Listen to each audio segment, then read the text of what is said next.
Easy now. Papa got things making headlines. Come down. Ooh, you make my high come down. Always tripping when you come around. I'ma have to cut you off, like right now. You see, I don't want to drive me. You can say that for your mama. Maybe you should smoke some. Me try the marijuana. I was never you good. The vibe was straight. Showed you a couple of things and they ain't finished change. I treated you right. Everything was a gift from a time to your bag and the color on your lip. Yeah, you Welcome to the Seahawks Man-to-Man podcast, powered by The Athletic. Shout out to the company. My name is Michael-Shawn Dugar. You can follow me on whatever Elon Musk is calling that app these days. My @ name, thankfully, has not changed. It's @ Mike Dugar. That is MikeDugar. Shout out to everyone that is watching us on YouTube. The name of our YouTube channel, Seahawks Man-to-Man. That is Seahawks Man, the number 2 man. We appreciate all of the love and support, not only on our post-game pod, but us bringing back the Standout Plays of the Week segment. Been great feedback. Just love giving that to you guys. So thank you. Chris, go ahead, talk to him. What is going on, everybody? It's your boy Christopher Kidd. You can follow me on Twitter at CKIDD206, and that is CKid206. And just to respond on what Mike was saying about all the love and support, we appreciate it. I went through today. I need to be better at it, obviously, but I went through and said thank you to all those that left some comments on the film and last week's episode. So my goal is to be more consistent on that, because sometimes I just be forgetting to go check with everything going on. But it's always good to see that, and that lets us know that we're doing a decent job. You're not as good as they say you are. You're not as bad. You're somewhere in the middle. So we appreciate all that love and support again. And yeah, how about those Seahawks, man? Yeah, that was a fun one. I know I can say it was fun because I was not emotionally invested in it, as I know you guys were watching that. The Seahawks don't like to make it fun for you guys. They like to make it very stressful. I mean, it's great theater on my end. Obviously, it's better for journalistic purposes when they win. You know, I get to write cooler stories, get better quotes and everything when they win, you know. But so I was happy on that regard, like professionally. You know, one of the other reporters was joking on the way down in the elevator on our way to the press box. He was like, man, I'm glad they won, man. My job would have been so much harder today. And yes, it would have. But they did. They pulled it out. Got a second straight win at home. Actually, this is a third straight win at home. Second in a row, moving to 5-2, outlasting the Browns with another game-winning drive by the offense. This time, JSN is who punches it in instead of Tyler Lockett like it was in Detroit. Shout out to the rookie. Shout out to the offense. Chris having just like the biggest redemption drive possible. I don't have all the stats in front of me, but I do know at one point they failed on 7 straight third down attempts on offense and had 6 3-and-outs over the course of 7 drives. And I think the one drive in that 7 that wasn't a 3-and-out, Geno threw a pick. So it was just an awful offensive performance there. And then what do you know? For those who don't know, I don't know how many people of our audience fall in this category, but if you are one of those people who doesn't think momentum is a real thing, I don't know how you could watch Sunday's game and not feel like a flip. There was just a jolt of energy put into the offense when that ball falls into Julian Love's hands. It's like, even if whether they were watching or they weren't, you know, like DK said, he didn't even see the play because he had his head down on the sideline, and some guys were watching on the sideline. Either way, they heard the crowd roaring. They saw they were getting the ball, and like, all right, nothing else matters. None of those interceptions, none of those bad third downs, none of that matters. Right now, can we go down there and win the game? To be very clear, they were not thinking field goal. They were like, let's go score. Jason Peters told them in the huddle, he was like, yo, let's stick the ball in the end zone. And boom, there you go. And yeah, I don't know if I haven't seen one side of the ball need a big drive. I don't know. Chris, I can't remember the last time I felt like one of the side of the ball just desperately needed to close a game like that. Because the offense had been so yucky to that point. And that is a huge win to finally take advantage of these gifts that they've been getting from San Francisco each week. The Niners are losing every week, and the Seahawks are finally taking advantage over the last 2 weeks. So we'll get into it, but cannot overstate how huge that is for the offense in particular, because they owed it to the defense. I know they're all one team, but I thought Noah put it. Noah gave some really good candor when I asked him about it. He was like, "Yeah, man, like when we're coming off the field and we're having these lulls, that feels bad. Like we feel bad because those are our brothers out there who got to go out there again and get another stop or another turnover, and we're not helping them out." So he said he feels bad. Like, yo, I want to do better, not only for us but for them. And that's what made the ending so sweet. And yeah, I'm glad. I hope more offensive guys feel that way because Chris, if they had another game where the offense stunk and the defense was nails in the second half, like it would have made for just such a disappointing post game scene, especially on what was already a fun night because of the throwback uniforms and all the '90s nostalgia. Yeah, and to Noah's point, you do get to a point where, damn, we're letting our brothers down. They're going out there every play, giving it their all and doing a damn good job. Maybe giving up a field goal after we turned it over, and they only gave up 3. Usually in those scenarios, you talked about how the energy shifts. Usually in that scenario, when the Seahawks turn it over or they make a mistake here and there and the defense has to go back on the field, that other team is energized to go do what? Put 7 on the board.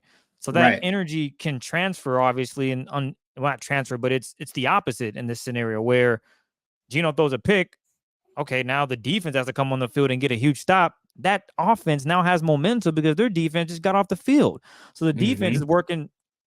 Not this is just in this scenario twice as hard because now they're going up against momentum. They got to try to stop them. And then to hold them to 3, that's a huge victory. And that's good that the players are able to speak on that and realize the importance of we got to just put up 7. If the defense is going to do what they're doing, we got to help them and score. Now we can get into the discussion of, they scored too fast, defense didn't get a break. But that hasn't been an issue as of late. That hasn't been the scenario where, damn, the Seahawks offense is just scoring, 2 minutes into the second quarter. Can the defense catch a minute to breathe? That's not the scenario the Seahawks are in. They're in a scenario where the offense might start really hot and then they'll cool off and then they'll make minor plays here that are mistakes and they'll be punting, they'll turn it over, and the defense is constantly on the field. But the defense continues to answer. The defense continues to make random plays. Mike always hints at it. The ball just bounces the Seahawks' way sometimes. And that happened with the pretty much game-sealing interception. Jamal's on a blitz. Jamal gave credit to defensive coordinator Clint Hurt on that call. They called a blitz. He got in there. He jumped in the air to try to bat it down. The ball hit him in the helmet. The ball is then tipped in the air, and guess who catches it? Julian Love. The ball just bounced their way on Sunday, but the offense delivered the final blow, which was a touchdown. Because worst case, Mike, you might have been thinking, damn, they're just going to have to tie it up, and we'll go into overtime and see what's going. Or maybe you thought, you know what, I think Geno can deliver here and get this team a touchdown. And they were consistent. Noah Fant, I thought he should have run out of bounds when he got that little curl route for 6 yards and then ends up just running through folks and getting a huge explosive play. They're in the, just outside the red zone, if not in it. That set them up. Okay, we can win this. We got time. We can win this game. And I think from that point on, they obviously, before that, they knew they can win, but even more and built that confidence to go out there and throw a touchdown. And I love the play call. Get it in one of your playmakers' hands, right? JSN, you got DK out there making a great block. It's a run pass option, and it's a throw. JSN makes the catch, beats the guy chasing him. DK with a great block. The game's sealing right then and there. And then the defense just does their part, what they've been doing for the most part, shutting you down. And that was just a great victory. Hard fought one. I'm sure Pete loves it. So that was a game that the Seahawks needed to win, and they got it done on their turf, which is a great sign.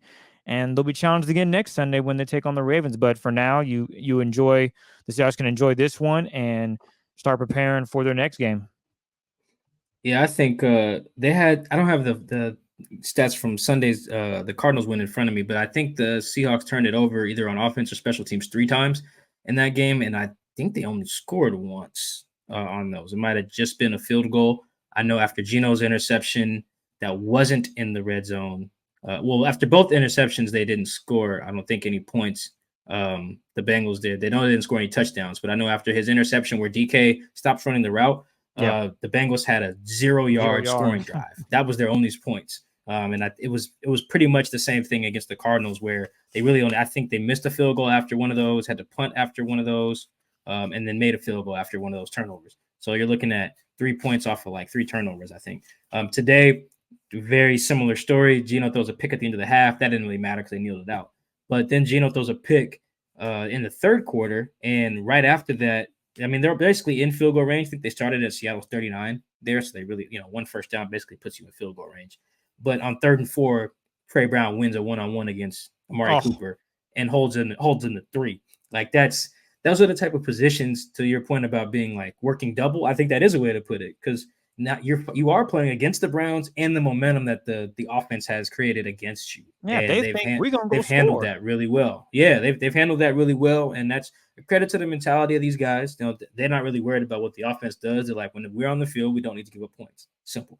Like if they're already in field goal range, hold them to 3. Like that's their thought. The other part of that is that these guys everyone's making plays. So when they go on the field, the defense is thinking, all right, well, I'm about to make a play.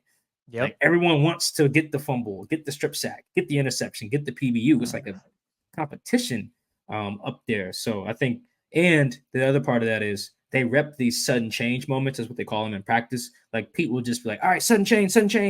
And then now the defense is like, all right, yep, you're up. You was getting water. You was getting taped up. Nope. The offense fumbled. The offense threw a pick. We're right back on. Come on. They practice those scenarios so that when they happen in the game, you could be in the middle of talking to the DB coach. Hey, when they do this, we're going to fix that. Oh, damn, interception, go. Like they're ready for that. They're trained for those moments, which is, I think, in part why they've been so good at handling those, because they're not easy. It's very easy to just Geno throws a pick, 3 plays later, the other team scores. We see that every week in the NFL. The offense gets a short field and they score. They got the momentum, yada, yada, yada. So like a huge credit to the defense for not only playing well, but playing well in spite of the offense for so long, because it's not easy. And it's not easy also to like battle the human element of it too. There's got to be a part of them where they want to admit it or not to be like, damn, man, these guys ain't score. Getting all these plays, somebody thinking it, whether they're saying it out loud or showing it with the body language. Somebody over there is like, dog, if these guys just don't score, we giving them the ball, we doing our job, So I think double credit goes to them, because that's not easy, particularly with the penalties that they were battling in this game too. Whether warranted or unwarranted, they happened, and they had to battle through them. So yeah, that was huge by the offense. I forget which number of game-winning drives this is for Geno as a Seahawk. Actually, I might be able to check that. Let me see. Oh, duh. I had a browser open with that. I was going to put it in my story. Looks like he's credited with a game-winning drive against the Giants in 2022. So last year's Giants game. He's credited with a game-winning drive against the Rams. So 2 game-winning drives against the Rams last year, 1 against the Lions, and so now this one. So this was Geno's 5th game-winning drive and his 4th quarter comeback as a Seahawk. Pretty good numbers. He's fallen short a few times in those situations, but did a good job leading them. And Chris, you said that I think that they may score, get a field goal, or whatever. I was pretty indifferent. I was like, man, this could easily end with some great theater with a game-winning touchdown, or this could easily end with a Myles Garrett strip sack. Like I was prepared for either scenario, honestly, particularly since they were rotating Stone Forsythe and Jason Peters on the right side. I was like, man, this could. And then Myles had got a sack on the previous drive, so I'm like, oh, this is Myles Garrett time. I was like, this could go either way. So yeah, credit to the offense for also having the mental toughness there too. Yeah, to block it out. To wash all, because that's tough too, man. They feel those 3 and outs. Like, damn, here we go. We on the bench again. Like sometimes when they put out some of these all access videos on their YouTube channel, you can see how they're talking on the sidelines. It's not super down in the dumps, but sometimes you can just see it. Like, man, it's really frustrating. Another 3 and out, another 3 and out, another 3 and out, another sack. So yeah, to wash all that, I think that starts with the quarterback. The quarterback's very easily to forget things. He's just like, all right, cool. I threw a pick, whatever. I'm about to go down there and score. So I think when you have that type of leadership, Tyler's always thinking that. DK is always thinking we're going to go score. Noah, Jason Peters, even Geno. So I think that attitude, there's a lot of good attitude in this game, a lot of good mindsets, starting from the coach who trains them the right way, and then the leaders on defense to be like, when we're on the field, we do our part. No matter what happened on the previous drive, we're about to go down here and we're about to win the game. That's what the defense was thinking. They were like, we're about to get a turnover on this final drive, and they did. And then on offense, they were like, we're about to go win the game right here because that's what we do, and handle that. And these are the reps that guys need because, Chris, they're going to have games like this later, whether against the Niners or the Cowboys or Philly, like even against teams like Tennessee and Pittsburgh, who are really well coached, no matter who they're putting on the field. Like there's going to be some late game scenarios, the Rams again, where they have to maybe forget that fumbled punt, forget that interception, forget that corner that got beat for a touchdown, forget all that. It's winning time. And these reps are good, particularly since this is probably one of the younger teams in the league. They got a lot of young dudes. They got a bunch of young dudes and Jason Peters playing for real. Dude, Geno joked. He was like, man, Jason might have actually played against the Seahawks when they wore these uniforms. That dude old. Yeah, that was funny. That was very funny. He's not that old, but it's pretty close. Anyway, they're gonna need those reps later. They're gonna need to know what it feels like to execute late in the game, whether you're a rookie, second year guy, or whatever. So or you're just new to the team like J Love and Evan Brown. They're getting that feel too. So just a really good throwback victory in the beautiful throwback uniforms that we will get to in our question segment. That I think we're ready for that. I think right we now, might you as got well just anything get else? right to it, man. We got a All right, bunch let's of do it. questions. So for one, we want to thank you guys for taking the time to sit up there and say, you know what? I got a question. So we appreciate all the questions. We will get rolling here. We'll start with Travis W_SK.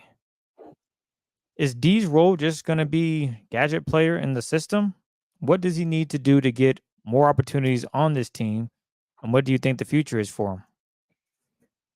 I think that unfortunately that is probably just the reality. Gadget guy, maybe some garbage time reps as wide receiver 5, getting in there, catching plays when they're either getting blown out or blowing the other team out. I don't really see either of those things happening.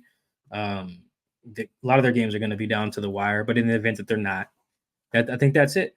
And some of that is just how Shane has chosen to use him. I mean, he got a concussion on a fly sweep, which I'm not like anti-fly sweep. Like the one he got hurt on against the Colts in his rookie year, like it worked. I think he got a first down on it and just got wrecked and was out for like 7 weeks.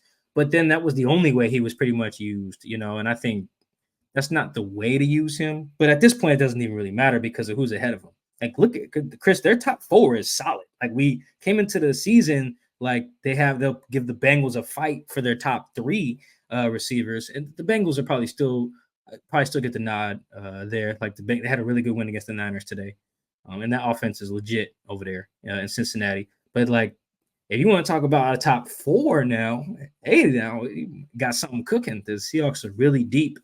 They can pretty much run anything with anybody. They can have a play where Jake Bobo's the first read. They can have a play where Jake Bobo's the lead blocker, and they can do the same. Can be true of JSN to Tyler to DK, where they're in the red zone, 13 personnel, 11, 12.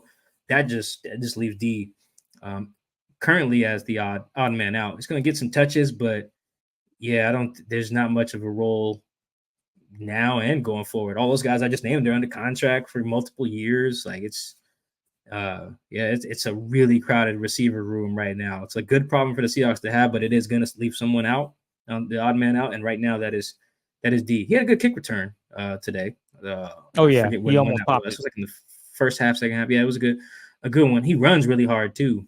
So maybe he houses one of those. But other than that, I think their top 4 receiver is so strong. There is zero reason to give anyone else meaningful snaps with the way those guys are playing. This next one is from B-Boy Casual. What did the Seahawks O-line do well to hold off Myles Garrett on Sunday? Yeah, it sounds cliche, but they just had a plan. They had a plan and stuck to it. Like even the play, how many dropbacks did Geno have? Like 30 something today. I thought he had a lot of drop. No, that's actually not a ton of dropbacks. But the point is, Geno dropped back quite a bit today, and I think was only sacked that one time. Right, Chris, I got that right? Yeah, he had 30. So it would be he got 37 attempts plus a sack. So yeah, so that's what 38 dropbacks or something like that, and only one sack. The main thing, I haven't rewatched the whole game yet, but from watching it live, I just noticed in some key moments they just had a plan for him. They knew where 95 was going to be and knew how they wanted to handle it. Whether when he was coming up the middle, you saw Evan Brown and Damian Lewis double teaming him. They did that on on the first drive, I want to say, maybe the second drive, that led to a big play. On Tyler's touchdown, I think they either double team him or Charles just handles him one-on-one. Either way, they had a plan for him. Sometimes the plan was doubles. I saw one play where Charles handled him. I saw one play where he was double teamed coming up the middle. I saw one play where he's double teamed by Will Dissly and Noah Fant. I saw a couple plays where Jason Peters has him on the edge by himself. A couple plays where Jason Peters gets some help from Anthony Bradford playing right guard. They just had a plan for Miles. He said, let's identify him, and we're going to help some plays we're going to help our tackles out, and some plays we're not. And on the plays we're not, let's make sure we give Geno an outlet so that we can get rid of the ball. It was just and that's the case for every good lineman. They, same thing for Max Crosby, TJ Watt, Michael Parsons, Nick Bosa. They're always going to have those plans. But today I thought they were really, really, really on it. Executed it really well. Jason Peters on the last drive had him one-on-one a couple times and just held up. Sometimes it really is a scheme, but also sometimes guys just got to win. And I thought they were really good. I mean, even speaking of the plan, even on the sack, Colby chips, and then Charles picks him up one-on-one. Like that's kind of the best you can kind of hope for. It was 3rd and long. It was like 3rd and 11, right? So he has got to hold the ball a little bit. They give a tight end help, and they have him against their best pass blocker in Charles. So what else are you going to do? Like, I don't even think that's the scheme of the coaching's fault. That's putting your players in position. They just did not get it done, So I thought the plan on Miles was really good. The execution was really good. I can't wait to watch the all 22 and get a real good feel for it. But I went back and watched some plays today, and I looked at all the different ways they blocked them up: interior, left tackle, right tackle, chip help, double team with tight ends, double team with the guard and the tackle. Like, it was just, they were like, we're not going to let 95 wreck this game. And that was a really good plan and really good execution today. This next one comes from Paul Martin at P. Martin, Katy, Texas. Is Geno forcing the ball to DK and throwing to him too often when he isn't open, or do the Seahawks just not know how to best use DK? So Paul's a frequent asker, I believe. I feel like I hear Yes. that P. Martin, Katy, Texas, quite a bit. So thank you. No, I don't think he's forcing it to him. When you look at some of these, the one like bad one I thought, and even then I would put bad in quotes, was the final throw to DK. Like, we scrambling and throws it while Denzel Ward's back is to him. Like, I feel like they've tried that in a couple games now. And after they got it against the Giants, they're like, we're just gonna try it every week now. And so they should stop doing that, because other people have seen that film. They know when DK is playing possum. Like, these corners are very smart guys. They watch film. So outside of that, I thought most of the throws to DK were fine. Here's the thing about targeting DK. A couple of the balls were just bad today. This was probably Geno's worst day, just flat out with accuracy. A couple of those, just DK just had no chance. And guys were open. And additionally, though, he so seldom gets single coverage that I can understand Geno's desire to be like, all right, if we get the look, I'm going to 14. Like, I have actually no problem with that, because you guys can't necessarily see all the time, but there's a lot of attention paid to DK by these defenses, even defenses that feel like they have really good corners, like the Browns do with Martin Emerson and Denzel Ward. They're still rotating safeties over. They're still clouding DK's side. When he's lined up in the slot, they're still sliding underneath, someone, whether it's a nickel or a linebacker. So, like, getting the one-on-one ops, I can easily see why Geno's like, yo, I'm going to take those. Early on in the game, I didn't even think any of them were that bad. A couple end zone fades, that's fine. Throw an end zone fade to DK, 6'4". Yeah, that's fine. He just didn't win them. Interception, I think it's just a bad ball no matter who you're throwing that to. I don't think he's forcing it to him in that way, especially when you look around the league. You can see when somebody's forcing the ball. Like, you can see when, like, a Jalen Hurts forces it to AJ, or when Kirk Cousins forces it to Justin Jefferson, or even Tyreek getting the ball forced to him by Tua Tagovailoa. Like, you can kind of smell those. I'm not smelling those with DK. The interception against the Bengals was bad. I think that probably is not an interception. The DK keeps running his route. But generally speaking, like today, I thought it was some bad fortune, but I thought mostly good reads because when DK gets one-on-one, that's when you have to go to him because those moments are really rare, particularly in the red zone. Like if DK leads the league in end zone targets or red zone targets, that's fine. That's DK Metcalf. Gave him $70 million. He's 6'4". Like that's the scenario you're looking at. But no, I don't think he's specifically forcing it to DK out of like DK complaining for the ball or some mandate behind the scenes. No, I just think he's either just missing or making some decent reads to DK and it's just not happening. This next one comes from Kevin Tran.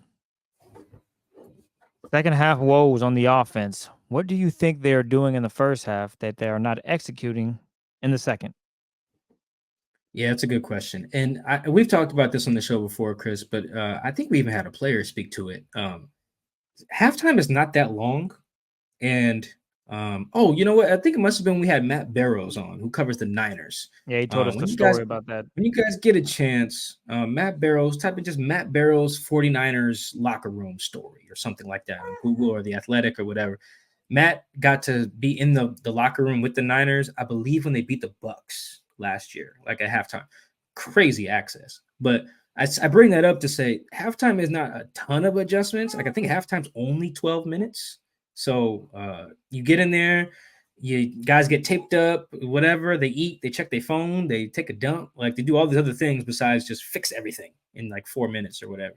So I said to say, I don't think Shane just forgets how to call plays, at halftime. I don't think he's doing that. I think overall, their execution wanes, and I really think it's just one or two guys each time. Sometimes it's just Geno making a bad read, but sometimes you're seeing guys miss blocks. Sometimes you're seeing guys run the wrong route. Like pretty sure JSN runs the wrong route on that third and short that almost looks like a pick six. Looks like Geno's just doesn't know how to play football. No, Pete said that. Yeah.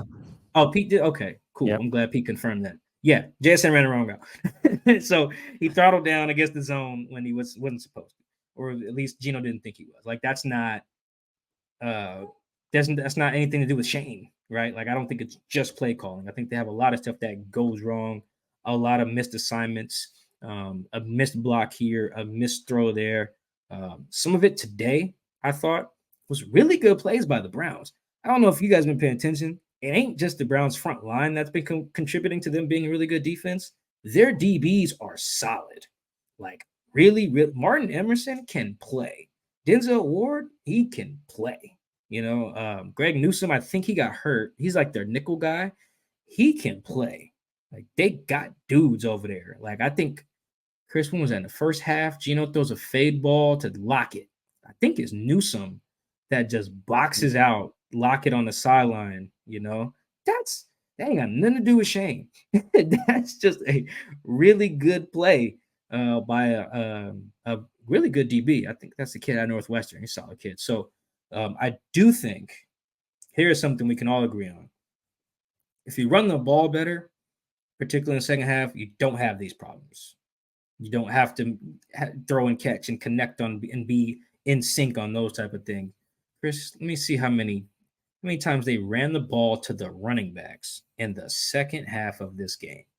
Let's see. Let me filter this out in real time. So in the second half of this game, Ken Walker had 3 carries for 15 yards. Zach had 2 for 33. Damn, 2 for 33 is great. But that's just not enough. That's not enough.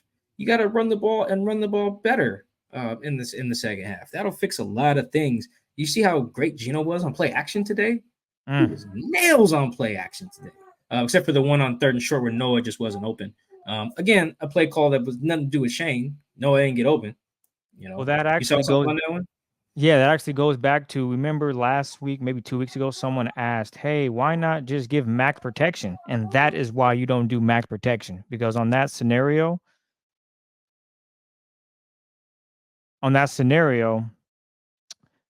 the Seahawks had max protection. But the problem was there was only 2 routes being ran. So when they did the max protection and the 2 routes are running, if the 2 routes are covered, where is Geno going to go with the football? And there's someone chasing him. That was the problem. And that's why the Seahawks don't always do max protection. You don't see that too often. In that case, the Seahawks are hoping that one guy's going to break loose. But in that scenario, no. The Browns didn't fall for it. They stayed sound. They stayed in their area. They followed their man, and they locked it up. And Geno had to throw it away. So that goes back to, yeah, maybe a play call issue. You could say, man, you shouldn't have called that. But at the same time, when you got Myles Garrett on the D line, and they're probably going to blitz you here, and you come out in 13 personnel, in this scenario, you probably want to get a nice play fake, and hopefully one guy can get open or two. But in that scenario, they didn't. So that could be a reason why in certain scenarios, it's not really on the play call. It's just, damn, that was just a great read by the defense. They didn't fall for it. We're out the punt here. Yeah, and I'm rewatching that play right now. I mean, yeah, it's just not there. I mean, he could have forced it, and maybe based on where the safety is, I think that's Grant Delpit, another good DB. That's the other thing. There's some good DBs over there. Maybe Delpit gets called for holding if Noah sells it a little bit. But yeah, I think some of the play calling was not the issue. You guys know we've been critical of some of the play calling on the show. I'd have to really go back and look at some of the all 22, which I don't have access to right after the games. But I thought some of it, and this is not just this game, some of the previous games, it's something different each time. It's if think about it, if everyone does the right thing, all the right, let's say it's 3rd and 7, right, second half, all the right routes are being ran. Geno's ready to make the right read, and the left guard misses his block. Well, now it looks like the offense stinks, right? Like that's it. Like that's the reality. Even on that play we just talked about, it was 3rd and 1. That means they got 9. They were averaging 4.5 yards per play on the drive before they got to 3rd and 1. Executing fine. Sometimes the other team makes good plays. I think that if you look at this game in a vacuum, it's easy to say that. Big picture, though, I am legit concerned about the offense, not just in the second half, because today they stunk in the second quarter. You know, they scored all their points in the first quarter, not just the first half, the first quarter, in the second quarter. That's why I don't try to make too much of the halftime thing, even though they haven't. That was their first touchdown in the second half since week 3. Yes. So I see that, but like really, I just think that the execution just wanes for whatever reason. More than it's the play calling, I think some of the execution's been rough, particularly up front. But today, I thought it was much better. I think today was more than anything. Like if you just scrap the other games from the sample, if you look just at this game, I think the biggest thing today was playing against one of the best, if not the best, defense in football. This next one comes from Luke Thompson. Thoughts on Zach Charbonnet over Kenneth Walker late in games? Yeah, I thought that was interesting. I don't know if that just automatically means they're going to run the ball better if you go with Zach over Ken, because Ken was good today too. What did Ken have today? Let me filter out this whole game. Ken had 8 for 66. That's wow. That's it. Yeah, 8 carries. Jesus. But that's a fine number. Like I think Ken's fine. I think either one of them they're fine with. I will say Zach is making the most out of the limited touches that he gets. Yeah. Zach is doing his thing. Like Zach, I think, is one of the most efficient runners in the NFL. Among guys who have gotten like 25 carries, running back specifically, I think Zach is, like top 10 in EPA per rush, which if you're not a big stat nerd, that's basically Zach's really efficient every time he touches the ball. And he's like top 5 in success rate, which again, just hear that as, oh, Zach does a lot when he gets the ball. So I'm cool with whoever, but yeah, I'm on even though I'm a Ken Walker fantasy owner, my team sucks though, so it doesn't matter. I'm very cool with Morris Charbonnet. I think his runs in the second half were really good. He can catch. He's just as good at Ken at making guys miss. He just does it a different way. So even if you check it down to him and there's a guy in front of him, I trust Zach to go run over that guy and put his head down and keep his feet moving. So yeah, I don't think that Zach's like the new closer, quote unquote. But if anything, I think what Zach has probably made a good case for is to be more of a third down back over DJ. That's probably where I was most intrigued, because DJ is usually their 2-minute guy. And you saw with the game on the line, they were like, we're going to put in our rookie. That was, I thought, stood out more than just putting him in over Ken. So that'll be something interesting to watch going forward if Zach starts to get more third down looks, because he's just, he's good at it. He can block, he can catch. If they need to just like sneak a run in there, he's good. So that's probably how we should look at that. Zach was kind of stealing some snaps from DJ, not Ken. This next one comes from J-Ohm 253. Why are 12 so hard on Geno Smith? His story is inspiring. He's humble, not perfect, but when he makes one or two mistakes a game, everybody starts giving up on him immediately. Yeah, I think it's a little unfair. Like with quarterbacks, I mean, you earn that. You're the quarterback, right? You touch the ball every play, so it's people are looking at you. You get a lot of credit when you guys do well, and you get a lot of blame when you guys don't. So I think that's just part of the job. It's kind of like being the head coach in that regard too. You're just right there, a step below the head coach in that aspect. I think the other part is it's very easy to see when Geno did something bad, and not as easy to see just via the broadcast when he does something amazing. Sometimes it's really simple, like looking at the play, hearing the mic identification, like if you hear on the broadcast, oh, such and such is the mic, hearing that, and maybe saying Geno going up and be like, oh, wait a minute, no, actually, he's the mic, changing that, getting them into the right run play, making the right read or right adjustment on the fly that we can't always know because it's something behind the scene. Like it's I think that's part of it. The other part is some of these throws just as bad. The interception to JSN and Cincy, that's just bad. That's why. The botch snap between him and Olu last week was bad.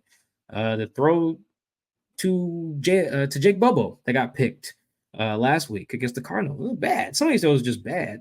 That's why. And also all that stuff about inspiring and his story and all that was cool last year. He's not a Make-A-Wish kid. Like they gave him $100 million in the offseason, or at least gave him $100 million contract. Yeah, that comes with a heightened level of scrutiny. You're not the lovable underdog anymore. The I ain't right back dude. Now you're the like, all right, go perform like a top 10 guy dude. So he's judged differently and fairly. That doesn't mean like he's the worst quarterback ever and it's Drew Lock time every time he messes up. That's silly. But yeah, I think there's fair reasons to be hard on him. He's not playing as good as he did last year. He's making some really bad mistakes. The play today, he needed to see the defensive tackle dropping into the hook. You got to see that. You're the quarterback. I don't even know if Noah would have caught that anyway, but that's just a bad. We're talking about the tipped interception, by the way. But yeah, that's just it's. I think it's very fair that he's under so much scrutiny. The final thing, if Geno's play looks really bad, it feels really bad if you're only comparing it to Geno's play from last year.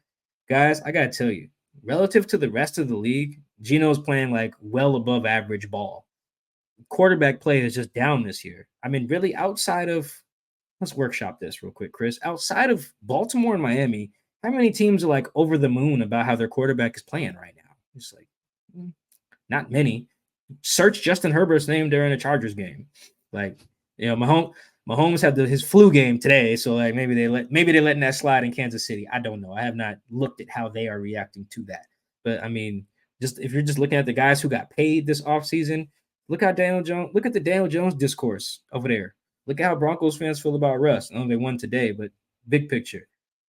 During a Saints game, go Twitter search Derek Carr's name while the Saints are playing. You know what I'm saying? Like a lot of these quarterbacks have very heavy scrutiny, and the numbers are just down. Like guys aren't as efficient. I mean, I don't know that many Buffalo Bills fans. I imagine they have to be very frustrated sometimes watching Josh Allen. Sometimes he looks like the second coming, and sometimes he looks like a dunce. Like it's very volatile, So it's not just Geno. Maybe in Cincinnati they're thrilled. Maybe those are the three: Cincinnati, Baltimore, and Miami. And Philly. But even then, there's a lot of complaints about Philly's OC right now, the new guy. So like, there's not that many teams thrilled about how their QBs are playing. Geno's playing above average ball. It's not as good as he could be, but I do think not everyone not understanding how QB play can be relative sometimes is part of why it's like, wow, let's put Drew Lock in. It's because y'all not watching these Cowboys games when Dak struggles in the red zone. Y'all not watching these Eagles games when they have one of the worst red zone offenses in the league, in part because of the quarterback. There's a lot, like everyone's not seeing every game. So I think that's part of, fair or not, I think that is part of why the Geno evaluations in Seahawks land are so tough. This next one comes from Andrew Cordy Simpson. I'm not a football expert by any stretch, but with JSN and Bobo, how can the Seahawks not unlock more third down conversions? Where did the tight end game go? Thanks. Love from Vancouver. Appreciate that. Oh, there we go. Hey. Wow. You think that's from Canada, or you think Yes. Vancouver? Yeah. Oh, Canada. Yep. Okay, cool. Not Vancouver, Washington. Okay. Cool. Just want to specify there. Shout out to the love from Canada. Appreciate that. I think the answer to the question is in the question. Where'd the tight end production go? You just named JSN and Jake Bobo. Everybody can't catch the ball. You know, you guys got to ask yourselves: would you rather Will Dissly and Colby Parkinson catch the ball, or Jake Bobo and JSN? It just can't be both. At least not to have a big impact. Colby might catch a ball here and there. Noah might catch a ball here and there, but you got 4 really good, or at least potentially good receivers. You know, Jake's out here winning one-on-ones. JSN's out here making the screen game work damn near all by himself. You know, Tyler's Mr. Reliable, another great toe tap in the end zone. You know, DK draws all the attention in the world from the other team's best corners. Like, somebody's not going to catch the ball now. That's unfortunately for Will Dissly, that's him. I can't remember last time Will caught a ball. No fault of his own. That's just the reality of the situation when there's so many mouths to feed. They kind of have that problem in Philly right now too, with trying to feed Goddard and Devontae Smith while also throwing it to AJ Brown 20 times a game, and also getting DeAndre Swift his touches. Like sometimes the good teams just have these issues. So it's not as if Shane Waldron's like, I don't know, man. I'm not about to drop nothing for the tight ends this week. Nah, man, he's a former tight ends coach. He'd love to do that. You see, he got the tight ends in the backfield every play and stuff. But the reality is, they got their top 4 wide receivers is just is just solid. So I think that the more Bobo and more JSN is the less of the tight ends, which I think is probably fine because, like the question again, that's how you're going to convert on third downs, is those guys winning one-on-one matchups. I think those guys are all more likely to win their one-on-ones. We already know Bobo is. We know DK can. We know Lockett can. Sorry, quick pivot. Chris, did they show the replay of Lockett's route on a play that was negated by hands to the face on Evan Brown? It was either Evan Brown or D-Lou. They didn't show that? No, I'm guessing it was Icky. Oh, man. It was like a hard, like he stabbed inside, like he about to run a slant or something, and just stuck his leg in the ground and turned the other way. DB was lost. Beautiful. When the all 22 comes out, I'll tweet it. It was great play. But like, we know those guys are going to win their one-on-ones. But I think Geno's going to need time to get there too. So I think that's what goes into third downs. But if you're wondering where the tight end usage is going, your answers are Jake Bobo and JSN. This next one comes from the homeboy, Camwell Santana, at Santana_speed trackster. Can we keep winning like this? Why are we going away from the run? And DK has seen an increase in targets, but catch rate is low. Why does it seem like Geno doesn't get him catchable passes, whereas with Lockett and JSN and Bobo, he gets it on the money with those guys? I mean, he's thrown interceptions throwing to literally everybody this year, so I don't think it's just DK. Although, let me check DK's catch rate, because I was meaning to check that because it does seem very low. Just watching the games, I'm like, dang. Like, I think at one point in the game today, all of Geno's interceptions were throws to DK, which was kind of funny. Wow, 58%. That's really low. Yeah, that's around there with like who's around here?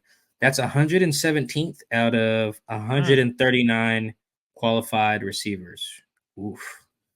That is tough. There's some good players here towards the bottom, though. I mean, Cooper Kupp's at 55%. Amari Cooper's at 51. T. Higgins is at 45. Kyle Pitts at 58. D Hop at 58. So, and Mike Evans at 60. And DK is not the only one maybe suffering from that. Again, it's relative. Look at all these other good pass catchers who are in that ballpark too. Part of it is something we don't always consider, but I like reminding people. The other team's best corners are on DK. That's why it's so important for other guys to be able to win their one-on-ones, because you're going up against other rookies or guys off practice squads or guys who's playing because somebody blew their knee out the week before. Whereas the other guy, DK is getting the other team's best coverage dude damn near all the time. You know, so I think that goes into why you see some number one receivers have really low catch rates. Let me see if there's someone like some really high guys up here. I mean, Devontae Adams is only at 64. Terry McLaurin at 66. Let me see who's up near the top. Lockett's at 71. This is a percentage of reception percentage, by the way, if anyone's curious. I'm just rattling off numbers, so I know that can get confusing. Yeah, I mean, most of these guys the guys who are highest are tight ends, running backs, and Adam Thielen was at 81% somehow. Oh, and CeeDee Lamb was at 82%. Travis Kelce is a tight end, 79%. Before we move on, let me see where Tyreek Hill is. Oh damn, Tyreek's at 70. Boy, he is good. So I think, yeah, I think part of that is the guys he's up against, man. Like he's not going up against like Jalen Ramsey's every week, but you got to think about the mindset of some of these dudes who are going up against DK. For them, this is their time. It's like, yo, I'm here. I'm about to shut 14 down. That's how I'm about to get paid. Cam Taylor of the Bengals, shout out DK the whole game. It was his birthday, and I think it was his first time playing DK, right? So who had made some comments about how Spoon was going to get the best of Jamar. So like, you know how like you talk trash and somebody else got to back it up. Like DK sometimes got to deal with that, whereas the other receivers don't have to deal with that. So I think that would explain part why it looks like every time Geno throws to DK, the ball end up on the ground or something like that. This next one comes from at @A_Stewart51. Do you think JSN's game-winning touchdown will be the turning point to where he really starts heating up from here on out? That's a good question. I think the turning point already happened. I put it in my story today, but JSN in their last 3 games has 11 catches for 147 yards and 2 touchdowns. He's ready. He's here. Those are all after the bye week, by the way. So maybe something clicked on the bye week. I don't think it was that. But if it was, clearly something has turned around. Part of that, of course, is playing a game without DK, so he got more targets. But still, that's good production. 11 catches for $147 and two tugs. Like that's including a game winner. He's converting some third downs for them, screen game, yards after catch stuff. So yeah, I think something clicked in the game after the bye, which was the Bengals. I think something clicked there. Like he was getting open. Geno was getting him the ball. Bobo too. So I think I get where you're going with that, with the game winner being kind of the springboard. No, I think the springboard was whatever happened after the bye. They've clearly made more of a concerted effort to get JSN in more advantageous situations and then silly little out routes that they were running in the first. No, get him the ball where he can get in space. He's doing his part, making guys miss. JSN went into the bye week having forced 0 missed tackles. Now he's forcing more, So I think the transition started a few weeks ago in Cincinnati, and now we're just seeing how dangerous this guy has the potential to be as a third option. Like as a third option, he's looking really solid. This next one comes from Hawks in a Blue Sky. Did the Seahawks execute a screenplay just to freak everyone out for Halloween, or is it in the repertoire to stay? And I gotta give it to you guys can't see it. Some of you guys can't see it if you're just watching. I just took my hat off on the show. Take my hat, tip of the cap to Shane Waldron. You have figured it out. You figured out how to run a screen pass while being the coordinator of the Seattle Seahawks. Come on. I gotta clap that up. That is beautiful stuff, Shane. That is beautiful. I wish I had Shane's number. I would text him right now. Be like, dog, you did it. You did it. And he would know exactly what I'm talking about. I wouldn't even get no context. I would just be like, dog, you did it. Even if he didn't have my number, I'm just gonna say that. Hoping he just assumes that it's from me, because that Chris, they're doing it every week now. They've figured, and Chris, it was so bad. I don't have the numbers on where they are as a screen team relative to the rest of the league, but the eye test is telling me that they have gotten so much better at it. Now, and see, this you game, wanted to give up. I did want to give up for good reason, though. For good reason. It just didn't seem like it was working. What they should do is steal some of them joints that the Browns are running.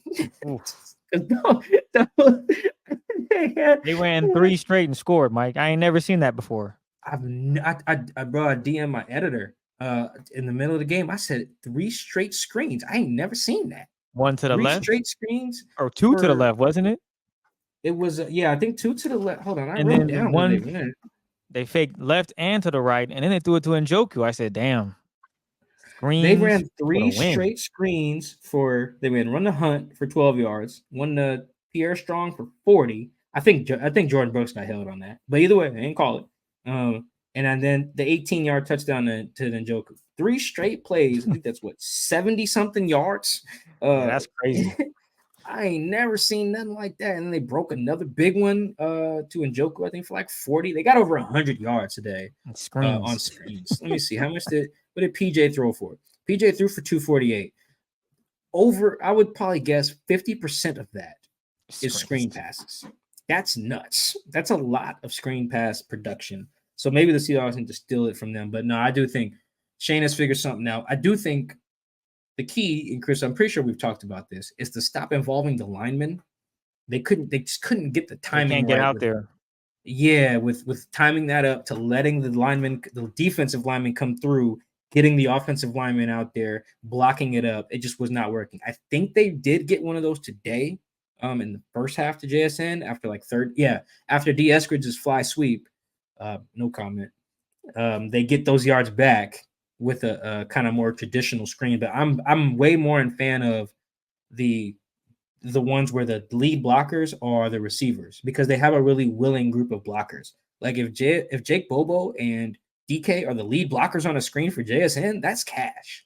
Those are two big old receivers ready to throw guys out the club. So I think more claps for Shane. You figured it out, big dog. You did it. Dog, you did it. Kudos to you. Keep it up and make sure you steal whatever the Browns were doing going forward because those were fire screen designs. Do you remember of course you remember when we had on Nick Baumgartner and I asked him straight up, what's up with the Seahawks screen game? And he broke down, well, to be honest, they just can't get out there. They're not athletic enough, which was crazy to hear because you look at some of the Seahawks old linemen, they're athletic. Charles Cross, he's really athletic.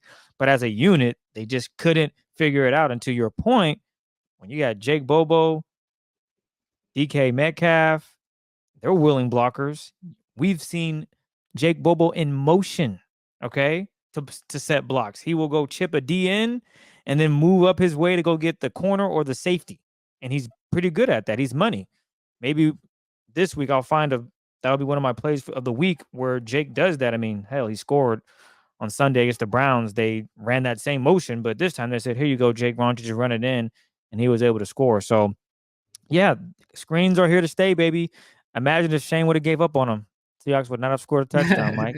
Yeah, well, it could have scored, but yeah, it wouldn't have been like that. And you just see how the screen game is so beneficial to getting the ball out of Geno's hands. The game winner is just such a great example today. Such a great example. It took Myles Garrett out the game.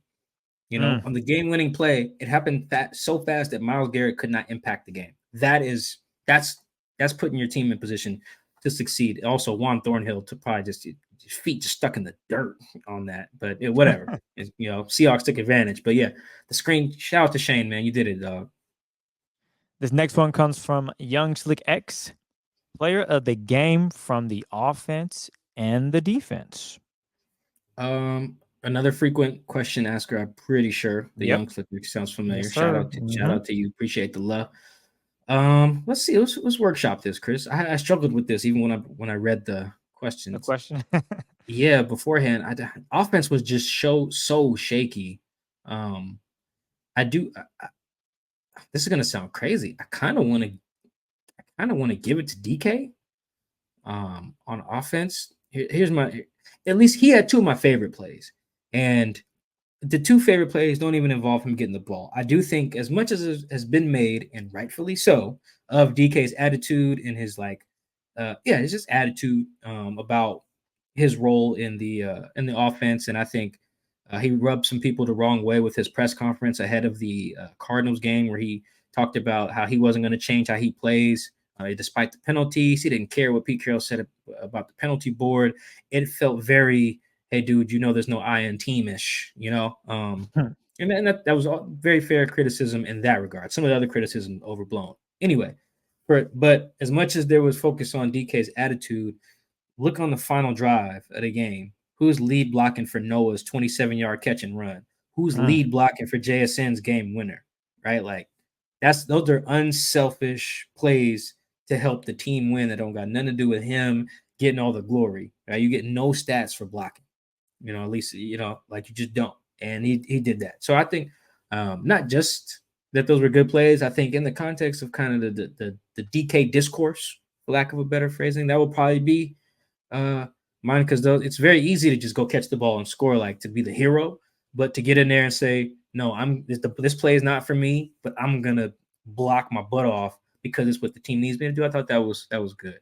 That without watching the whole game back, that would probably be who I shed some light on offense. What you got? For me, I will go with Geno. And the reason I'll go Okay. with Geno is because he knows he struggled. There were times the camera was on him and you could just see it on his face. Just, I effed up. I didn't do my job as the quarterback and get us points. But at the end of the game, when it all mattered, he and the offense delivered. And he believed. And if he was still in his funk and wasn't as confident and gun shy, we're not having this discussion about the Seahawks victory in throwback fashion. That's just not up for discussion. But Geno was able to understand the scenario, understand that he's the leader, and he led them to a game-winning victory. So I'll go Geno. Defensively, Mike, who you I got? can get with that. Man, defense is tough because everybody's making plays on this defense right now. I really liked what I saw from Reek. Jordan Brooks played out of his mind again, and there was just so many good plays. I think I will go with. I think I'm gonna go with Boye. This is more like of a lifetime achievement award type thing, but I just think Boye is just so locked in. I don't know if they showed a replay of his sack, like a slow mo. Boy, he does that lineman so bad to get that fifth sack in as many games. So he's really locked in. Like he is their edge one, meaning like he's their number one guy, and he was when Chenna got hurt too. Boy is he's just stepping up. The year 1 to year 2 leap is going crazy. Shout out to him. I think that would probably be on a day when a lot of guys had splash plays. I think Boye was just really, really, really locked in the run and in the pass. Like he had some QB hits on top of the sack. Like he recovers the fumble that Jordan Brooks creates. He had another TFL on 3rd and 2, I want to say, before the Browns went for it. So yeah, I think on D I'm gonna go up Boye. If you won't take him, I will take him. Give me Jordan Brooks. I thought he played lights out. He responded well after not having the best start he would have wanted last week. But I think on Sunday against the Browns, he played a hell of a game all 4 quarters for the most part, and strip sack, made a few splash plays. So I'll give the nod to Jordan Brooks on Sunday against the Browns. That's another good pick. Yeah, Jordan is. You really can't go wrong. You can pick Jamal if you want. Like just so everyone contributed today to making stuff happen. This next one comes from Larry Collins. Who or what position group will have the biggest impact and or need to make the biggest improvements to ensure the Seahawks go 4-3 or better over the next 7 games? It's a good question. I think it's not a position group, but it's the quarterback. I think like it's time for Geno to play a clean game. Like it's really not that tough of an ask, I don't think. I mean, I know interceptions are part of the game, but I think it's more than fair to ask him to go a game. Just don't put the ball in harm's way. You know, give your guys a chance. Like some of the guys haven't had chances on some of these interceptions. You know, like if you get one, sometimes interceptions are unlucky. You know, you throw one up or something gets batted at the point of attack or something like that. Like, nah, some of these are just it's bad throws. And I think it's gonna start with him, man, because it's not getting much easier in terms of DB play and pressure coming. Like the Ravens are real deal, you know, assuming the Commanders don't trade everybody, their D line is gonna force you into some stuff. Now the Commanders DBs are just that's not good over there. But like you're gonna have pressure on you. The Cowboys, Jesus, they hooping. Deron Bland is playing all pro ball. Remember that name before the Cowboys game. Deron Bland, number 26. The Niners, we know what they're doing. So yeah, I think it's got to be the quarterback, man. If he plays better, the whole thing I think is gonna work a lot smoother. The whole team will just look better. If the quarterback is not putting his offense behind the chain or putting his offense in tough spots by not helping them out, and he won't be putting the defense in tough spots. So yeah, this stretch is going to be really key for a lot of position groups. But if I had to pick one, it's definitely quarterback. I'm looking at Geno for the next month or two. And I'll add this. I don't think too many more players are going to drop pick sixes. That's back-to-back weeks. Dudes Back have to not. back, yeah. There's going to come a week. Well, that's actually going to be a pick six if he Yep. continues Yeah. to throw it in harm's way. No one. There's not going to be too many. It's going to be house, and then that's going to be either a nail for that game, or Geno's going to have to really fight hard, and that defense is going to have to make a couple of plays. Because that's back-to-back weeks. Dudes are like, can't hands like feet. That's usually not how it happens. So he's going to run out of luck eventually. So hopefully he can get rid of that. Yep. This next one 100%. comes from. Oh, go ahead. No, you're right. 100%. You're right. This next one comes from Mookie Alexander. Is it possible that this year's rookie group is looking even more impactful than last year's? What's up, Mookie? That's another frequent. We're getting a lot of frequent people today, man. Appreciate the love. Thank you. No, this is a fun question, but no. Although I am going to write about the rookies this week because the rookie class is slowly coming together. Like with JSN coming together, Spoon was already doing his thing and continues to. I love Spoon's energy.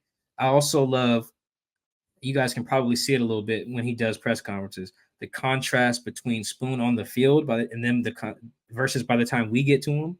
He is the most subdued, laid back, calm guy in front of a camera. And on the field, he's like a Tasmanian devil. The contrast is just crazy. But so you got him coming along, or you got him doing his thing, defensive rookie of the year candidate. JSN coming along now. Bobo doing his thing. What's he got? Three touchdowns on the year. Jake does. So you got Jake doing his thing. Charbonnet, not a lot of raw numbers, just really efficient right now. D Hall, Cam Young, Olu, not as many opportunities, particularly in Cam Young's place. But you got AB, Anthony Bradford playing a ton. So I think you got some potential there. But yeah, I remember in the 2022 class, at least just as rookies, you had two guys be finalists for the Player of the Year. Like that right there. Just stop there. That's a tough bar. And on top of that, you found two starting caliber tackles.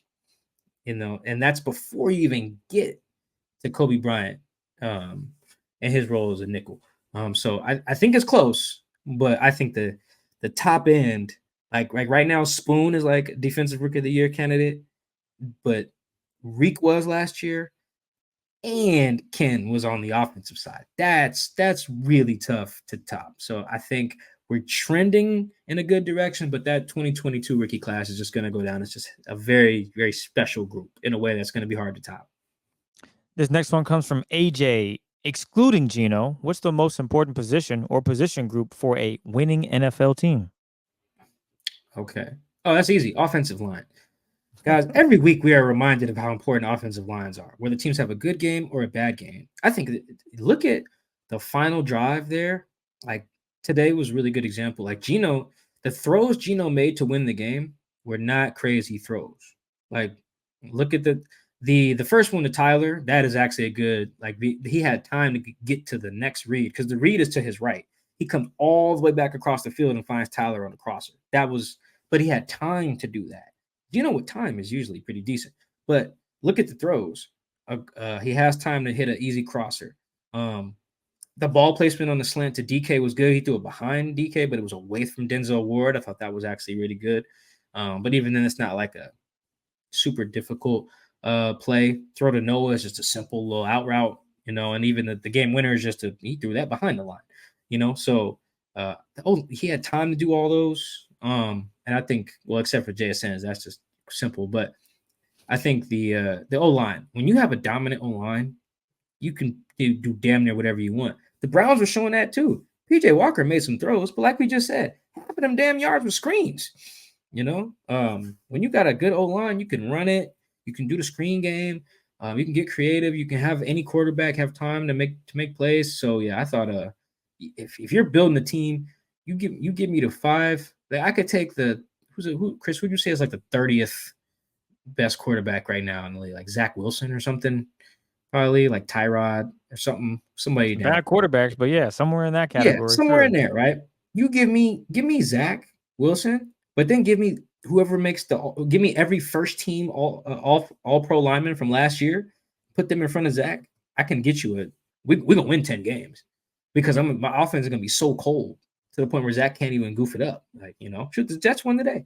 Yeah, I think if you're building a team, you get 5 big boys who are just dominant, and you'll be able to cook.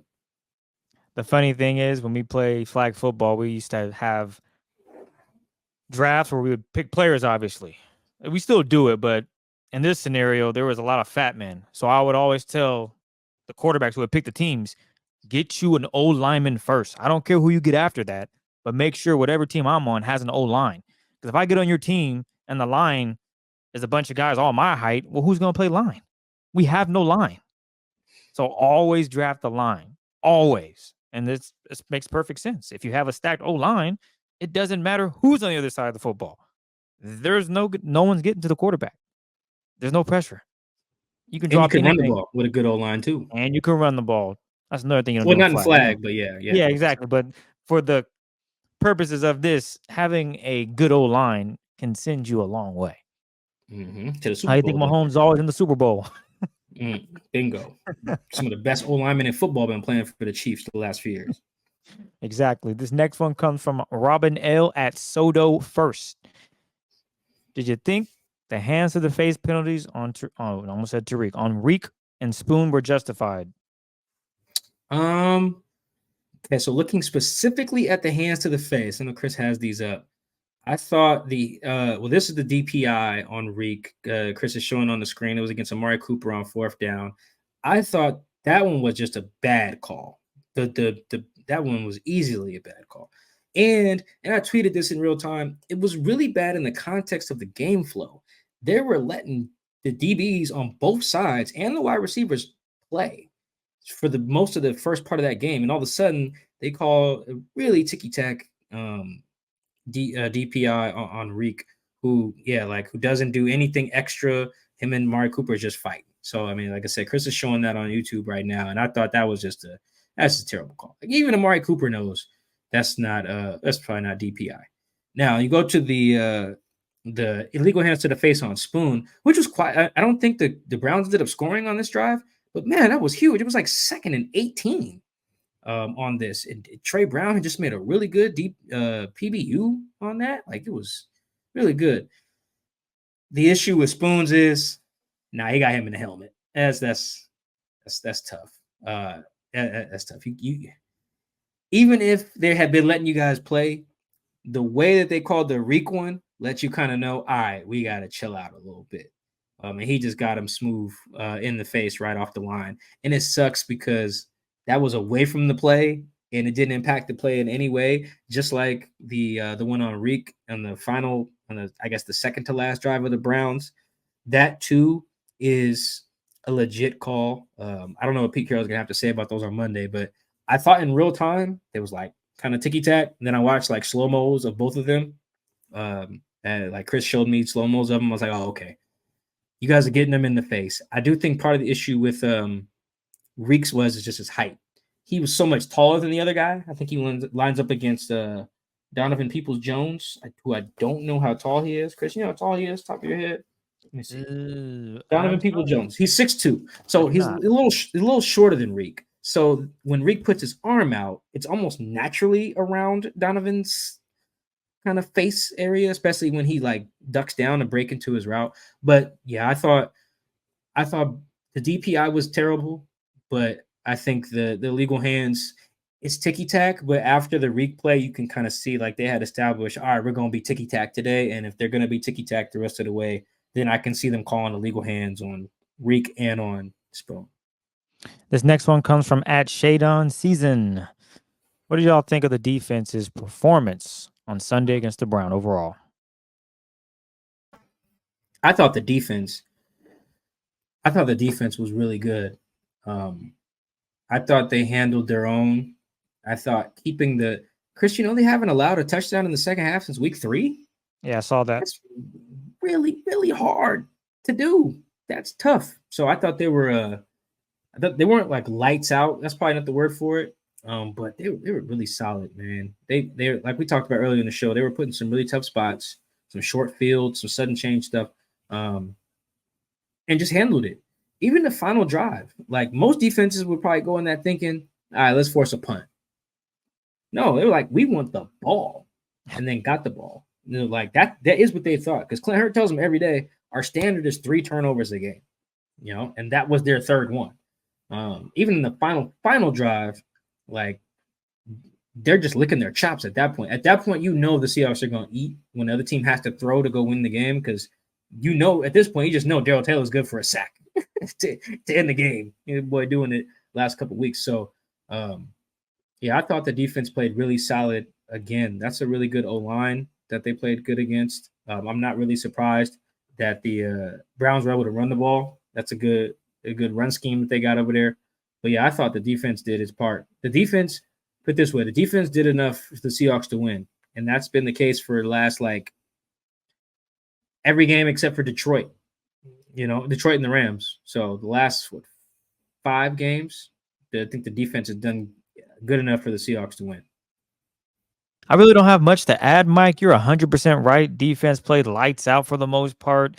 The run game, I thought, was pretty good. I know they had a couple of plays where guys broke free, but I think they only averaged maybe 4.5 yards a carry, which isn't great for the Seahawks defense, as they've been really good at keeping guys within 3.5 yards, if not less. So that was a little bit of difference, but that Cleveland Browns offensive line is pretty darn good. So I think the Seahawks just met their match, but for the most part, I thought the defense played well.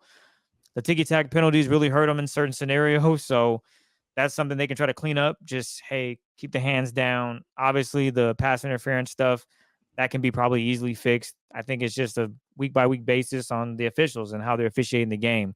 If you get it early, you realize, okay, we can't touch nobody on Sunday versus, oh, they're letting us play, and then hopefully they allow that throughout the remainder of the game. But I thought overall the defense was money for the most part, which I guess we're not surprised there because that's what they've been doing this season. They've definitely stepped up to the challenge and have proven to be a worthy defense.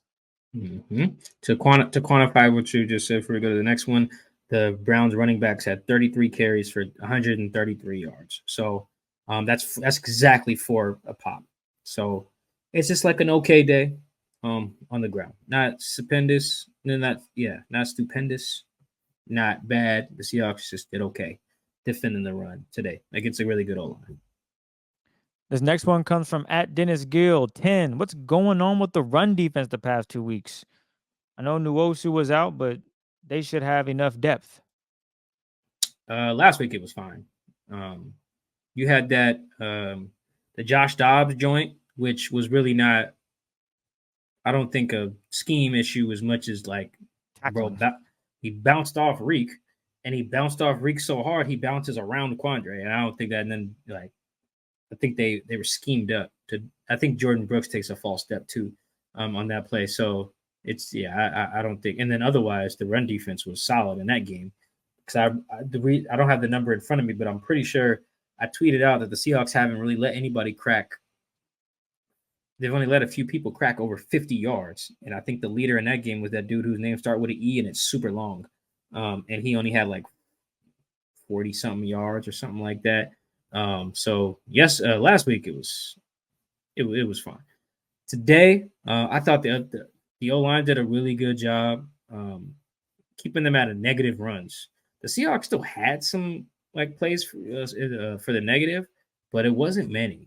That DeMarcado. Oh, his name is DeMarcado, the Cardinals guy. He had 13 for 58, which is not crazy. You know, Rondale Moore had 4 for 24. He's kind of more of a kind of gadgety dude. But overall, the Cardinals weren't able to move the ball super effectively. And then today, like I said, the numbers today were like, okay, it's like a good day, like for how many carries they had. To put the Browns carries number in perspective, the Seahawks running backs had 13 carries and went for 119. That's 9.2 yards a pop. That is running the rock in terms of efficiency. That's insane. They doubled the Browns yards per pop to the running backs. So yeah, I think today was missing Chenna a little bit, but I also think it was a really good team that schemes up the runs. They've been really efficient running the ball, particularly in the red zone. I think they're one of the better red zone run teams. So I don't think today was like, oh, damn, here's what life is about to be like when we don't have Chenna. No, I just think that's what happens when you're playing some teams that actually know how to scheme it up pretty good. Then even then, a team that schemed it up pretty good got 4 yards a pop, which is not the end of the world. 33 carries is a lot, but yeah, I think this was kind of what I expected from them. I didn't expect them to dominate either side of the ball against the Browns. The Browns are a good team, with or without Massage Man. Like they are a good team. So this is about what I expected. I'm not really overreacting to some of the stuff today, particularly since they performed pretty well, all things considered. This next one is from Michael Doer. Do the Seahawks still need to make a move before the deadline? No, I don't think so. I didn't see how much Frank played today. I think he rushed the passer 10 or 11 times. I honestly have not gone back and watched them. But I think the signing Frank, a familiar face, putting him in a system with Clint Hurt, putting him next to Jaron Reed, asking him to primarily rush the passer, at least to start. I think that's enough to at least rule out trading for Montez Sweat or Chase Young. Because I think you do those if you need a fourth guy to play 50% of your snaps. You don't need that from Frank. I think Frank played 20 snaps today out of 75, I think. So that's probably about how much you need Frank to play. That I think that Frank is costing them $500,000 too. So factor that in versus what it would cost on top of a draft pick or two to get Montez, Chase Young, Danielle Hunter, who I don't think the Vikings are going to end up trading. Who knows? But I don't think so. I think the only one that would maybe make some sense is a Carl Lawson, because that could probably you can probably get him for a pick swap. You guys have probably seen some of these trade compensations this year. They've been a team will give up a player and then a 2024 7th round pick, and then they'll get back a 2025 6th round pick or something. It's just a bunch of swaps. I think the team that gets Carl Lawson from the Jets will probably only have to give up something like that. But I don't think the Seahawks are in a dire need for that. Unless Frank just stunk up the joint today or someone got hurt. And Chris, no one got hurt today. Pete said that after. He was he said, I don't have any names for you. He was so happy about that. Can't blame him. That's huge. Against a physical team like that ran the ball 30-something times. You don't have no injuries on the other side of the ball. That's great. So, yeah, I would say I think I'll be very surprised if they went after Montez, Chase, Danielle, pretty much anyone from the Commanders. I would be less surprised at the Carl Lawson thing because you don't have to give up much to get him. But at the same time, I think they're pretty solid with. I think they think they're pretty solid with Frank, D. Hall, Boye, and why am I missing? Oh, Darrell Taylor, who's coming on, has 2.5 sacks the last 2 games. So yeah, and I actually don't disagree with their stance on that. So I would be surprised if they needed. I don't think they need to make a move anywhere. Tight end group's solid. Running backs are healthy and solid. Receivers are stacked. You're obviously not going to trade for a quarterback. Edge is fine. I don't know why people keep suggesting they got to make a move at the interior tackle. I think they're fine. Still got one of the best run defenses in the league. They're getting interior pressure with Draymond and Jay Reed. Decent, inexpensive backups with Cam Young and Mario Edwards. They're fine there. Obviously don't need any linebackers. Definitely don't need any corners. Safeties is every safety is making plays. This is a really good roster. Top to bottom, really good. So no, I would be surprised if they made a deadline move. They just don't need anybody. They don't need anybody. They're relatively healthy. Jason Peters can play now, so you don't really need a tackle if Abe's injury lingers. I think this is the roster. They don't need anybody else. They're good. This next one comes from Matthew Munt. Which defensive end / edge has impressed you the most? Yeah, it's got to be Boye. Boye is his pressure numbers are really good. Damn the sacks for a second, because one of those a freebie against the Bengals, which happens. Everybody gets freebies, but Boye's number, it looks the right way. If you're just, I actually sat next to you guys don't know this. I sat next today to Randy Mueller, former GM of the Seahawks, who he was the executive here for a very long time, but drafted Walter Jones, right? He knows what he's doing. He's been in the game for so long. So it was like watching the game with a scout, because Randy, used to scout. And we watch Boye's his wins, his pass rush wins. That's what it's supposed to look like. The violent hands, the explosion, how his upper body, he's built really top heavy, super strong. Yeah, Boye is on a tear. I don't read too much into pass rush win rate. It's a cool nugget that I like to throw out there when they update it on ESPN. But I'm pretty sure Boye leads the league in pass rush win rate. That's tough. That's ahead of Myles Garrett, TJ Watt, Michael Parsons, Nick Bosa, Evie Bosa, whoever else. Max Crosby. Like the number one, I believe, it was going into this week, it was Boye. I imagine it will be Boye coming out of this week. So Boye is just on a tear. He's on a Pro Bowl with track right now, which I did not expect that coming into this season. This next one comes from a very familiar face. Ryan Turner at Turns 44. He wants to know, what are the one or two areas the coaching staff is building up as a pillar this team is going to lean on to carry through the rest of the season? One thing that they've been showing flashes of, and maybe I'll do this in our standout plays segment, they've actually been really, not actually, you guys saw it today. They've been creative running the ball, I thought. They did a play, I think it was this week, may have been last week, where like Zach Charbonnet kind of lines up diagonal from Geno, actually, like not behind him in the pistol and not next to him in the shotgun. Just catches it and runs. Yeah. Yeah. I forget how that play went, but it was fun. Last week against the Cardinals, they had a play where Shane ran 23 personnel, which is 2 running backs and then 3 tight ends. So there were no receivers on the field. And they ran like a misdirection that ended up getting a first down by Ken Walker. So, like, I've actually liked some of the stuff that they've done in the run game. That's on top of, obviously, Jake Bobo's touchdown today that you mentioned earlier, Chris. Like, that's something I think they're going to need to lean on, too, particularly as they're going to go through more offensive line iterations. It'll be nice to take a little bit of pressure off just thinking you can just run inside zone or outside zone against the other team or run power and just overwhelm the opponent. Now, sometimes get them flowing the wrong way, too. But still get your playmakers the ball, I don't think you need to do all that fancy stuff and then, like, have Lockett run it. No. Design something cool that gets Zach the ball, that gets Ken the ball. If you want to run one of those plays to Eskridge, that's fine, run one to Bobo again, So I think that's something. You said Ryan X for 1 or 2. That's the one I'm a really big fan of. And I'm just kind of also excited on defense for not like one specific thing they're building up, but like this team eventually is going to get really nasty and like man coverage. You're just going to see them eventually just be like, damn the fancy stuff. We're about to just blitz and go hat on hat on the back end and win all of our one-on-ones. And it's going to work because they're going to like blitz Jamal and then like have Reek, Trey Brown, and Spoon on the back end one-on-one against the other team's best 3 dudes. And it's just going to be just seatbelt celebrations everywhere.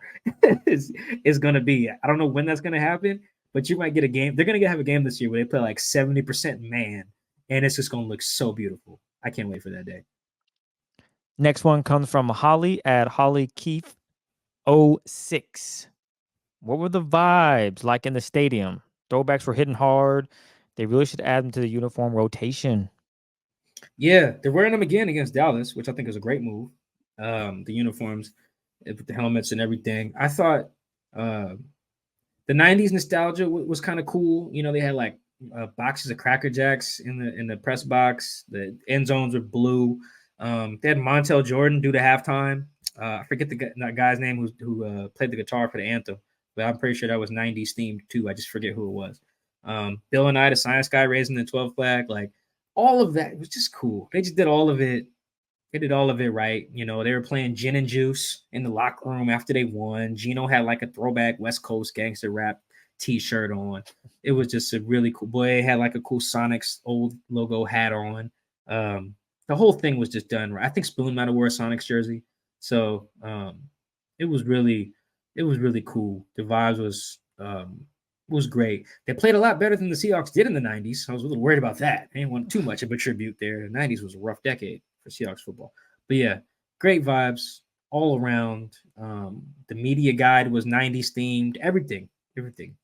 So yeah, I wish they were doing it again at home, but I think it's a really nice look to do it against the Cowboys on prime time in week 13. This last one comes from Abraham New Welt. What's the league protocol for permanently changing a team's uniform? All I know is the Hawks are undefeated in the new look throwbacks.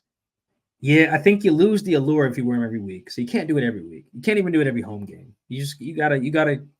It's like your favorite song, right? You can't just put it on repeat all day, right? You got to go a Yeah, couple days it's a without damn listening to lie. it. Nope, I No, do it all the no, time. I'm I sorry. know you do. Everybody else cannot. You have to wait, give it a couple days, and don't hear that song.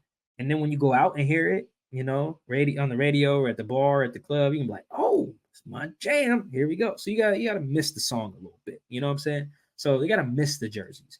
So they're gonna wear different jerseys in week 9, 10, 11, 12. And then by the time week 13 comes around for that Cowboys game, it's gonna be like, "Oh, we go to throwbacks again. We lit." So yeah, I don't think they should make them permanent. I know that's a popular thing right now, but I definitely think they should go wherever the max is. I think it's twice a year. Definitely should max out every year with a throwback game and do it up right every year. I think the Mariners have started doing that too with their Back to the Future jerseys. Yeah, keep having these throwbacks. I think it's really cool to honor the past. And just do it all the way right with the end zones, with the more 90s acts performing at halftime. I thought the Montel thing was cool. Do a Tupac hologram next time or something. But yeah, whatever you want to do, I think they should keep leaning into the kind of nostalgia of the 90s or the past in general. I think that was really cool today. And I'm glad they won because we can talk about it. If they lost, it's like, well, damn, are the throwbacks cursed? It's like, maybe. Now it's just like it's so cool that the NFL allowing a second helmet is why the Seahawks were even able to wear these. And it was literally a play off of a helmet that spearheaded, no pun intended, the comeback effort. So yeah, I thought that's the first thing I thought of when that ball hit Jamal's head. I was like, wow, no wonder they wanted to wear them helmets. Look what they did. Look at the luck they brought. So yeah, it was great vibes in there. Don't make them permanent, but definitely wear them as often as the league will allow, which I think is twice. Well, there you have it. We want to thank each and every single one of you for asking Twitter questions, whether you're a familiar face or not. We appreciate all the love and support. We have a new episode that'll drop this Friday, probably going to Saturday morning at worst case, and that'll be our standout plays from the game against the Browns. So Mike and I will dive into the film Monday, Tuesday, throughout the whole week pretty much, and we'll deliver you guys some plays for the weekend for your enjoyment and to learn. And then we'll come back for another post-game show after the Seahawks head to Baltimore. Well, Mike will be in Baltimore as well. So yeah, I'll be in Baltimore for a 10 a.m. start here, 1 Eastern. So thank you guys again. Mike, is there anything you want to add before we get out of here?